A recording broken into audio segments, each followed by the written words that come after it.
يا أكرم الخلق ما لمن ألوذ به سواك عند حلول الحادث العام يا رب بالمصطفى بلغ مقاصدنا واغفر لنا ما مضى يا واسع الكرم اللهم صل وسلم وبارك عليه. Assalamualaikum warahmatullahi wabarakatuh. Waalaikumsalam warahmatullahi. Bismillahirrahmanirrahim. Alhamdulillahi rabbil alamin. Allahumma salli wa sallim ala sayyidina Muhammadin Berapa? wa ala alihi wa sahbihi ajma'in, amma ba'du. Fa inna asdaqal hadithi kitabullah wa khairal hadi hadi sayyidina Muhammadin sallallahu alaihi wasallam wa syarral umuri muhdatsatuha wa kullu muhdatsatin bid'ah wa kullu bid'atin dhalalah wa kullu dhalalatin finnar. Subhanaka la ilma lana illa ma 'allamtana innaka antal alimul hakim. Rabbi shrah li sadri wa yassir li amri wahlul 'uqdatam min lisani yafqahu qawli. Amin. Yang sama-sama kita hormati dan muliakan guru kita Ustaz Dr. Andes Haji Asman bin Haji Abdul Rahim, Ketua Masjid Al-Istiqomah Ustaz Asmari bin Kiai Haji Abdul Rashid Siddiq, bapak-bapak, ibu-ibu hadirin jemaah yang dimuliakan oleh Allah. Alhamdulillah, kita masih bisa merasakan berbagai nikmat dan pemberian dari Allah Subhanahu wa taala. Mudah-mudahan berbekal nikmat tersebut senantiasa kita bisa menambah kualitas dan kuantitas amal ibadah kita guna dijadikan sebagai bekal menuju kehidupan akhirat nanti. Amin ya rabbal alamin. Lanjutkan bacaan kita. Bismillahirrahmanirrahim. Qala al-mu'allif rahimahullahu ta'ala anhu wa minal ghaflati alla yukaththira majalisatal ulama al-mudhakkirina bi ayyamihi wa alaihi wa wa'dihi wa wa'idihi al-muharridina ala ta'atihi wa ala ijtinabi ma'siyatihi bi aqwalihim wa af'alihim. Pengarang kitab ini menjelaskan wa minal ghaflati, dan di antara perbuatan-perbuatan yang lalai adalah alla yukaththira majalisatal ulama, tidak memperbanyak untuk hadir di majlis-majlisnya para ulama. Al-mudzakkirina bi ayyamihi wa alaihi wa wa'dihi wa wa'idihi, di mana majlisnya para ulama itu mengingatkan kepada kita tentang hari-harinya Allah, kenikmatannya Allah, janji dan ancamannya Allah. Al-muharridina ala ta'atihi, sekaligus memberikan dorongan semangat untuk senantiasa taat kepadanya, wa al-tinabi ma'siyatihi, dan menjauhi segala maksiat-maksiat kepadanya, biaqwalihim wa af'alihim, dengan perkataan-perkataan mereka ataupun perbuatannya. Hadirin yang dimuliakan oleh Allah, majlis ilmu adalah majlis kebaikan, majlis di mana kita bisa mendapatkan pencerahan-pencerahan, kejelasan-kejelasan tentang ilmu-ilmu agama. Kita hakikatnya semua ini adalah orang yang haus akan ilmu, dan menuntut ilmu itu hukumnya wajib bagi kita seorang muslim.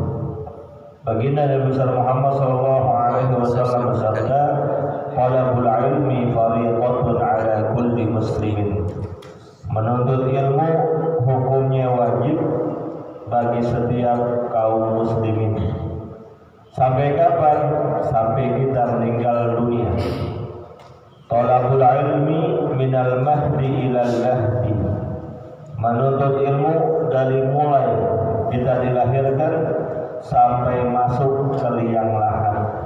tiada henti menuntut ilmu kepada siapapun, dimanapun, di majlis apapun, sarananya apapun, tetap yang namanya menuntut ilmu adalah sebuah kewajiban. Maka dalam sebuah riwayat juga dikatakan kun aliman, berkaitan dengan ilmu ini baginda Rasul menjelaskan kun aliman, jadilah kamu seorang yang alim, seorang yang memiliki pengetahuan yang dengan ilmunya dapat mengajarkan kepada orang lain, memberikan jalan kebaikan, menerangi cahaya hidup orang banyak. Kalau nggak bisa jadi orang alim, au muta'alliman, jadilah kamu orang yang senantiasa belajar. Orang yang belajar berarti haus akan ilmu, haus akan pengetahuan agama, sadar dengan kelemahan dirinya, sehingga dengan ilmu yang dia tuntut dapat memperbaiki kualitas ibadahnya. Kalau nggak sempat juga nuntut ilmu, au mustami'an, jadilah kalian para pendengar ilmu. Apa bedanya muta'alliman atau mustami'an? Kalau muta'alliman itu sungguh-sungguh hadir di majlis ulama, membawa kitab, mencatat apa yang dikatakan oleh para ulama sebagai mutiara-mutiara kehidupannya. Tapi orang-orang yang mustami'an adalah orang-orang yang bisa boleh jadi dia hadir di majlis ilmu ataupun berdekatan dengan majlis ilmu. Ketika ada pencerahan-pencerahan ilmu pengetahuan, dia pasang kupingnya untuk mendengarkan dengan sebaik-baiknya. Kayak kondisi sekarang ini, posisinya adalah mustami'an, mendengarkan pencerahan ilmu pengetahuan. Itu pun masih bagus. Lalu selanjutnya kata baginda Rasul, au muhibban, kalau seandainya memang nggak punya waktu juga untuk memperdengarkannya, untuk mendengarkan ilmu pengetahuan, au muhibban, atau jadilah kalian orang yang mencintai ilmu. Mencintai bisa dalam berbagai bentuk, menyediakan fasilitas, sarana prasarana, ataupun memberikan bantuan-bantuan terhadap kegiatan penyebaran ilmu pengetahuan, itu termasuk sebagai orang yang mencintai ilmu. Atau mengoleksi buku-buku pelajaran agama misalnya, itu juga termasuk sebagai orang-orang yang mencintai ilmu pengetahuan. Wala takun khamisan, janganlah kalian menjadi orang yang kelima, yaitu orang yang alim tidak, belajar enggak, dengerin kagak, cinta makan, cinta terhadap ilmu juga enggak. Bisanya ngedumel doang di belakangnya, bisanya mengkritik doang di belakangnya, tapi dia sendiri tidak mau berkecimpung dalam ilmu pengetahuan. Hadirin yang dimuliakan oleh Allah, orang-orang yang menuntut ilmu itu adalah orang-orang yang Allah berikan kemudahan-kemudahan dalam menjalani kehidupannya. Bukan saja untuk urusan dunia, terlebih lagi untuk urusan akhirat. Sering saya sampaikan hadis baginda Rasul, wa man salaka tariqan yaltamisu fihi ilman sahhalallahu lahu tariqan ilal jannah. Orang yang berada di sebuah jalan di mana di dalamnya terdapat cakupan ilmu pengetahuan, Allah akan mudahkan jalannya menuju surga Allah Subhanahu wa taala. Maka saat ini yakinlah bahwa saat ini adalah saat di mana kita dimudahkan menuju surganya Allah Subhanahu wa taala. Maka kalau kita melihat banyak riwayat-riwayat hadis, begitu dahsyatnya, begitu banyaknya keutamaan-keutamaan, fadilah-fadilah yang Allah berikan kepada para penuntut ilmu dan kepada orang-orang yang mencintai ilmu pengetahuan. Di antaranya sabda Nabi Muhammad sallallahu alaihi wasallam, "Wa majtama qaumun fi baitin min buyutillahi yatluna kitaballahi wa yatadarasunahu illa nazalat alaihimus sakinah wa ghasyiyatuhumur rahmah wa haffat alaihimul malaikah wa dzukira fi man indah." Tidaklah berkumpul satu kaum di baitin min buyutillahi, di salah satu rumah Allah, masjid seperti kita saat ini. Ngapain? Yatluna kitaballahi wa yatadarasunahu, membaca ayat-ayat Allah, bertadarus dengannya, mengkaji ilmu persis seperti kita, illa kecuali nazalat alaihimus sakinah, akan turun ketenangan dalam hati mereka. Tenang, tidak terlalu bermasalah ketika menghadapi problematika kehidupan di dunia ini. Di tengah himpitan ekonomi, di tengah gonjang-ganjing pandemi dan lain sebagainya, hatinya tetap tenang. Kenapa? Karena dia mempelajari ilmu pengetahuan yang di dalamnya adalah ilmu-ilmu Allah. Dia yakin terhadap Allah Subhanahu wa taala. Orang yang hadir di majelis ilmu dan yakin kepada Allah tak akan khawatir terhadap hidupnya. Kenapa? Karena posisinya adalah posisi yang lagi diridhoi oleh Allah. Orang-orang yang gak sholat aja, orang-orang yang gak pernah hadir di majelis ilmu saja, rezekinya Allah kasih. Apalagi orang-orang yang memang sibuk dirinya untuk hadir di majelis ilmu, gak pakai minta, Allah akan kasih. Maka tenang hidupnya.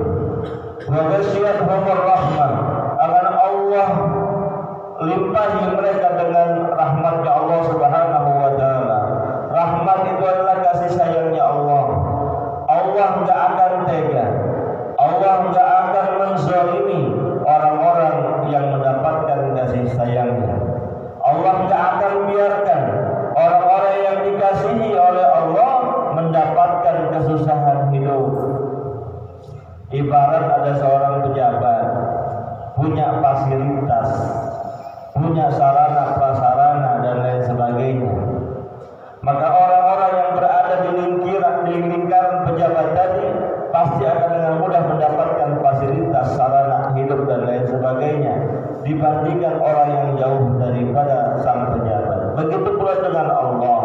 Kalau kita dekat sama Allah, dikasih sayang oleh Allah, maka fasilitas sarana hidup baik di dunia maupun di akhirat pasti akan kita dapatkan.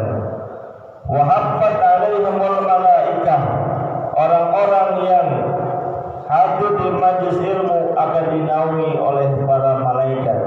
Dalam riwayat lain dikatakan wa innal malaikata, dan sesungguhnya para malaikat la tadau ajnihataha, akan meletakkan sayap-sayapnya li talibil ilmi, kepada orang-orang yang menuntut ilmu, ridwan bima yatlubu, karena mereka ridho, mereka rela, mereka senang dengan apa yang kita perbuat, yaitu dalam rangka menuntut ilmu.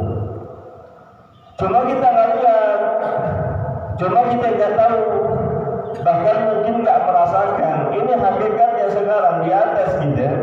Para malaikat sedang menaungi dengan sayap-sayapnya. Dan sayap malaikat nggak sama kayak sayap burung. Kalau burung sayapnya 2. Kalau malaikat, ada yang mengatakan sebuah riwayat 600 dia punya sayap. Satu sayapnya menutupi langit dan bumi, satu sayapnya malaikat. Maka luar biasa orang-orang yang menuntut ilmu itu. Kita semua dalam keadaan diridhoi oleh malaikat-malaikatnya Allah, juga diridhoi oleh Allah Subhanahu wa taala. Dan yang lebih dahsyat lagi, wa dzukira biman indah, orang-orang yang hadir di majelis ilmu disebut namanya oleh Allah Subhanahu wa taala di hadapan para malaikat-malaikat yang mulia. Allahu Akbar. Nama kita satu persatu disebut. Pak Abdul Muhid, Pak Hasan, di hadapan malaikat. Saksikanlah malaikat ini orang-orang ini sedang menuntut ilmu di malaikat nih. Luar biasa. Yang nyebutin Allah di hadapan para malaikat-malaikat yang mulia. Betapa tinggi derajatnya orang yang menuntut ilmu. Jangan kata untuk ukuran itu, di dunia aja baru sekali berlurah misalnya nyebut nama kita udah bangga banget dalam sebuah majlis, sebuah forum. Yang terhormat Bapak Abdul Muhid Pujoyono, misalnya lurah ngomong gitu di hadapan para jemaah, rasanya udah girang banget. Itu baru manusia yang jabatannya sementara. Tapi ini gak tanggung-tanggung. Yang menyebutkan adalah Allah Subhanahu wa taala, dan nama kita disebutkan di hadapan para malaikat. Bahkan Allah Subhanahu wa taala dalam sebuah riwayat firman dikatakan, seandainya Allah suka terhadap seseorang, mencintai seseorang karena amalannya, karena perbuatannya, maka Allah umumkan di arsy sana kepada para malaikatnya, wahai malaikatku, aku cinta kepada orang ini, aku suka kepada orang ini karena ibadahnya, karena amalannya, maka sampaikanlah kepada yang lainnya.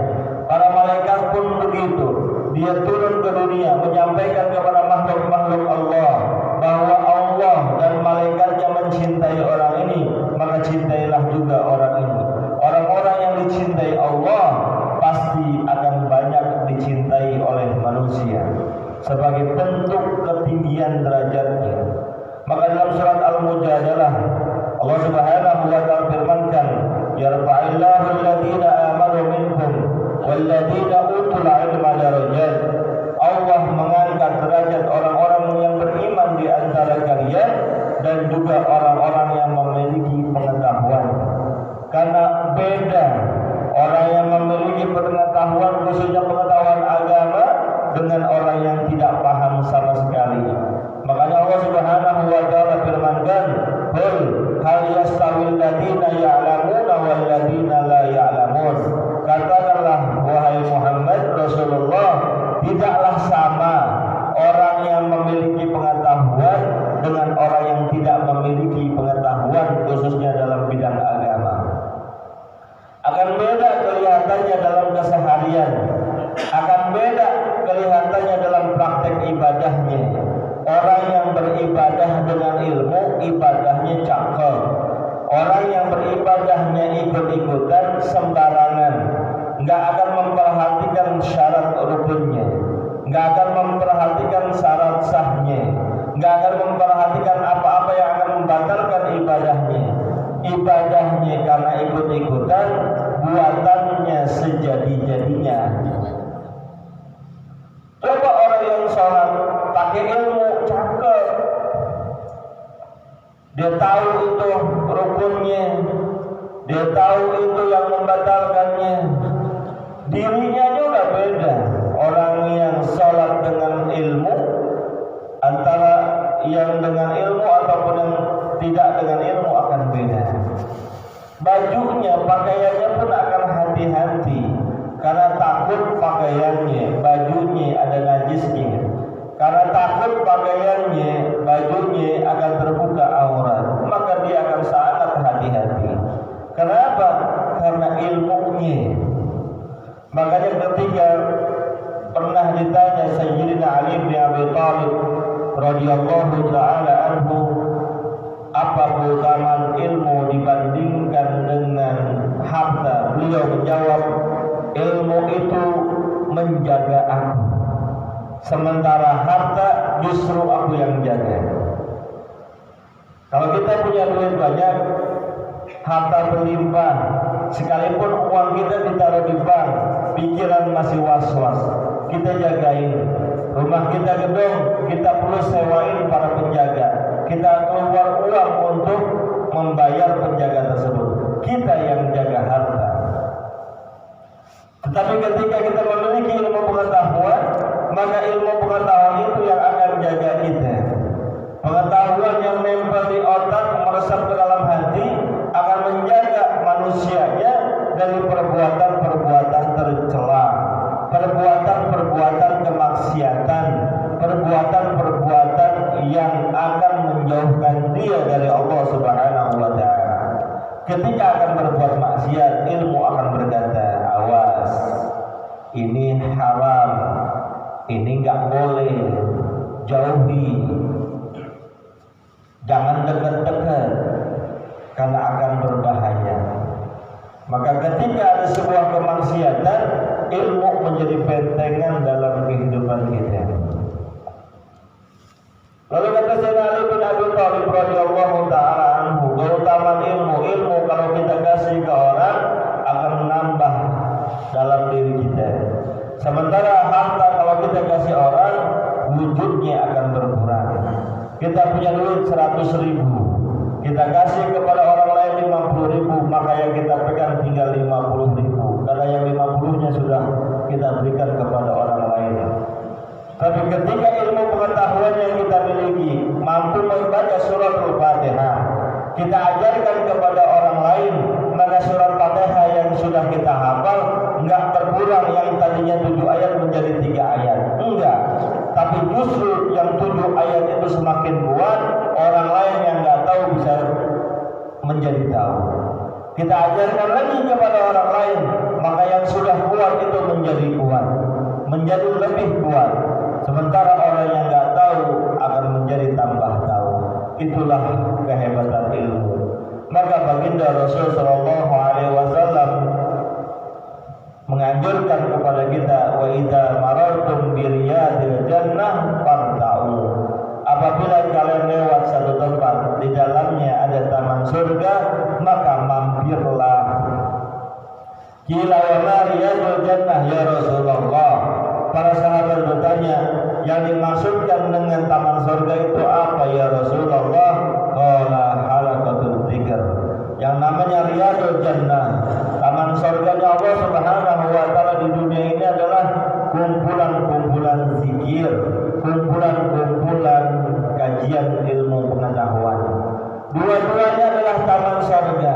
Siapa orang yang berada di dalamnya, kal mujahid fi sabilillah, bagaikan orang yang berperang di jalan Allah. Pahalanya dahsyat luar biasa. Maka ada seorang ulama mengatakan, demi Allah, seandainya Allah perlihatkan, Allah zahirkan pahala menuntut ilmu, niscaya orang-orang yang telah selesai menuntut ilmu kembali pulang ke rumahnya, mereka gak akan sanggup memikul pahala hadir di majelis ilmu.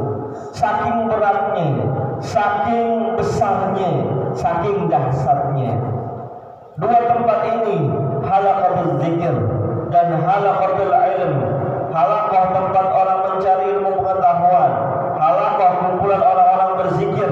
Itu adalah tempat-tempat yang di dalamnya turun rahmat Allah, sakinah, dan juga jaminan surganya Allah Subhanahu wa taala.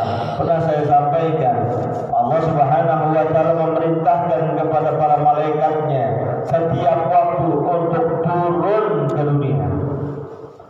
Ngapain? Kata Allah, cari kumpulan-kumpulan zikir, kumpulan-kumpulan ilmu pengetahuan. Cari di situ. Kalau udah ketemu, catat. Habis catat, laporkan kepadaku. Maka para malaikat menunaikan perintah Allah Subhanahu wa taala, bertebaran mereka di dunia ini ke pelosok-pelosok, hatta sampai mereka ada juga yang mampir di masjid kita ini. Masjid kita ini didatangi oleh malaikat, cuma kita nggak lihat wujudnya. Sampai di masjid kita, malaikat catat itu orang-orang yang hadir di majelis ilmu satu persatu. Nggak ada yang luput, nggak ada yang terlewat, semuanya tercatat dengan rapi. Setelah itu malaikat naik ke atas memberikan laporannya kepada Allah Subhanahu wa taala. Allah tanya, sudah tahukah engkau apa yang aku minta?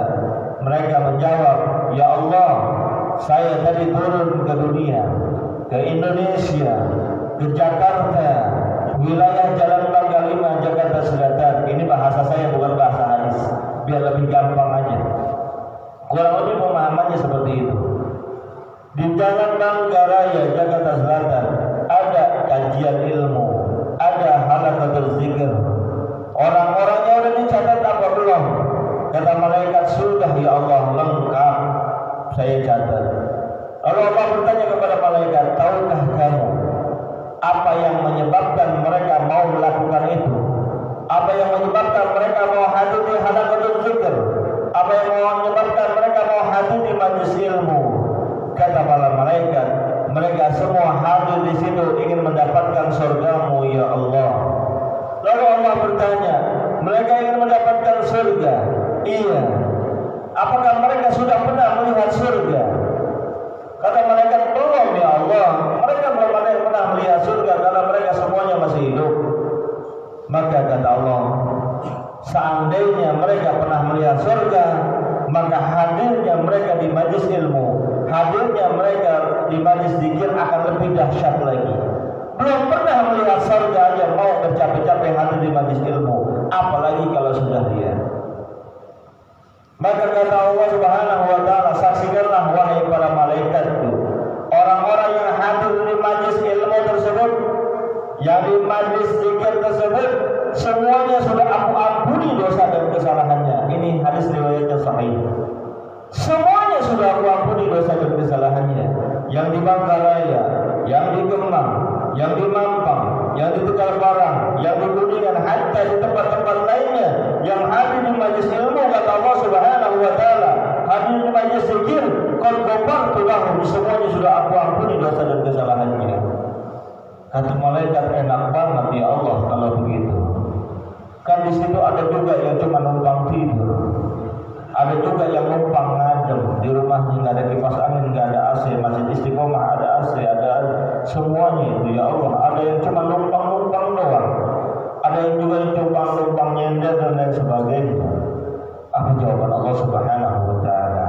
Mereka semua berada dalam majlis kebaikan, mau yang serius zikir, mau yang serius hadir di majlis taklim, ataupun cuma numpang doang, qad ghafartu lahum, saksikanlah semuanya sudah aku ampuni dosa dan kesalahannya. Maka mudah-mudahan kita semua yang hadir di majelis ilmu hari ini atau hari-hari kemarin atau hari-hari yang akan datang diampuni dosa dan kesalahan kita, sehingga sedikit demi sedikit dosa kita semakin berkurang di hadapan Allah Subhanahu wa taala. Al-Fatihah.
Insyaallah malam Senin